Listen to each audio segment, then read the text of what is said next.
Hey folks, this is Jake Davis with the top 5 video for you. And today we're going to be talking about the best supporting actresses of 2020. This is my second of 6 videos covering the best of the year. Already covered best supporting actor yesterday. I hope y'all watch them all. Please enjoy. Kick it off with number 5, Kristen Wiig for Wonder Woman 1984. I've already talked about I was a big fan of this film. I don't need other people to like a movie for me to enjoy it. Kristen Wiig was terrific in this, and also even though I was like bit perplexed about her being cast. I remember it was originally Sarah Paulson was going to do it, and just of all the actors that crossed my mind who've been good choice for Cheetah, just that wasn't really the type. But then you see the movie and you realize what they're going for. It really all worked. And Kristen's perfect choice.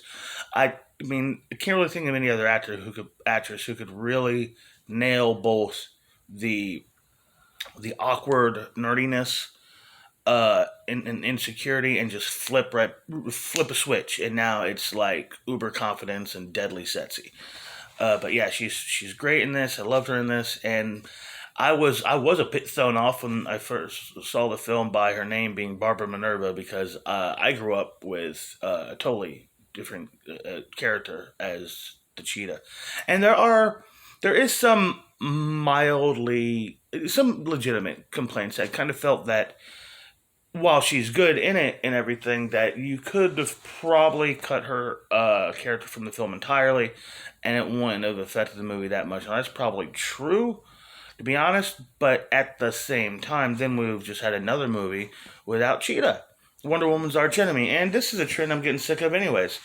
Number 4, Alison Brie in The Rental. Alison Brie is a terrific actress. I mean, you watch her stuff in Community and Glow. She's a really good actress. But I recently revisited the Rental, and yeah, it's just as phenomenal as I thought it was back when it came out. It's an intelligent slasher, a thinking man slasher, where instead of our characters making stupid decisions just for the sake of horror movie stuff to happen, you you're introduced to the people. You see their motivations. You understand who they are, and that's way when the twists and the turns and the shocks start hitting a mile a minute. The character's actions make sense because you get them. It is a patient film.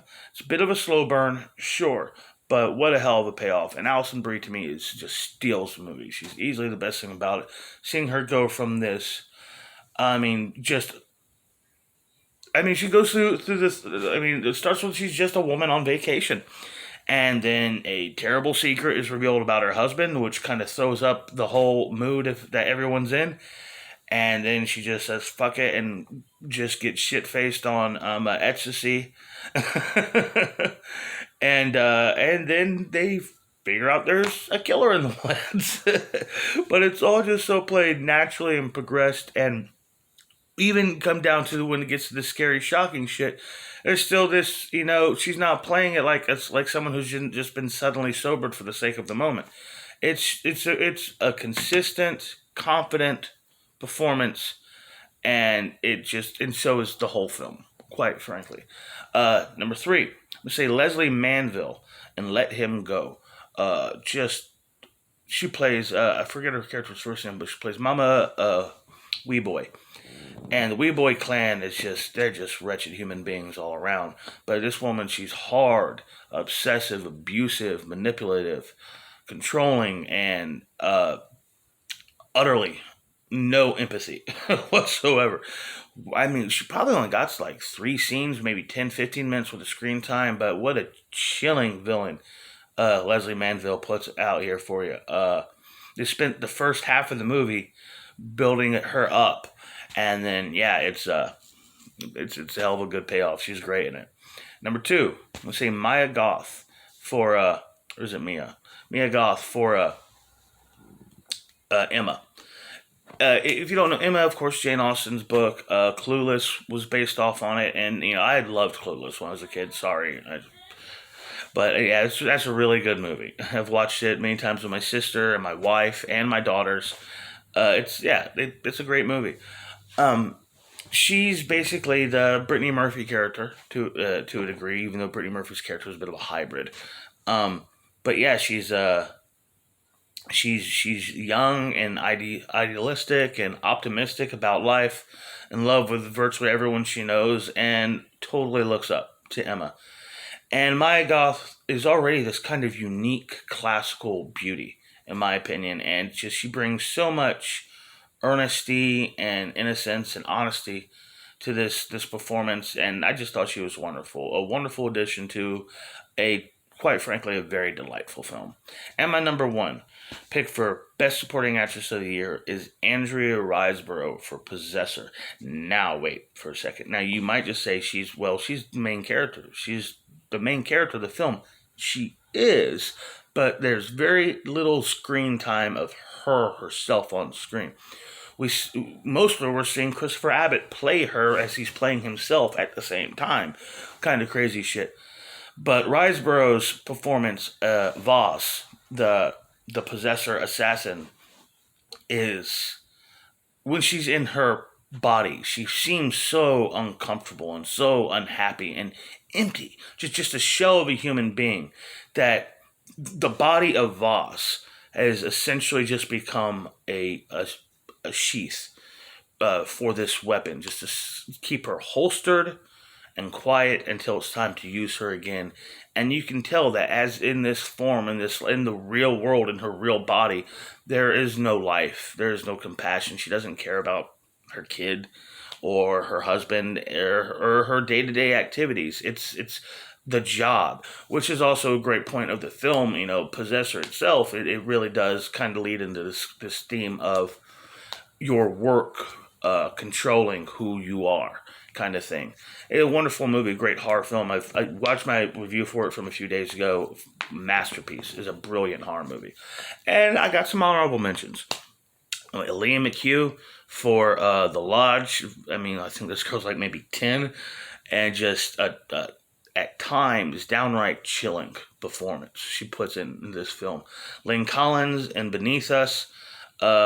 She's a good actress anyways, but what a monster she plays in this movie. This racist elitist who hires illegal immigrant men and then basically holds them captive and forces them to build shit for her until they basically work themselves to death, and she buries them underneath the foundation.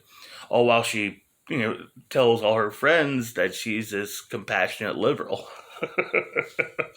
Both Brigitte Lundy Payne and Samara Weaving for Bill and Ted Face the Music. In a time where it really feels like everybody's just like force feeding gender changes and race changes to characters, just as a sense to get that pat on the back without really doing any kind of work to make the characters fit. I had no problem making Johnny Storm a black man. But why is Sue Storm still white? And then when they see the movie and the reason for it, it just raises more questions. But yeah, both those girls were awesome in that film. Terrific. Samara Weaving's one of the most promising young actresses in Hollywood right now, and Brigitte Lundy Payne but friend of mine said she's really just doing a Keanu Reeves reference. Like, well, she's playing the daughter of Keanu Reeves' most stereotypical character. Anybody who's ever done an impression of Keanu Reeves just did Ted, myself included.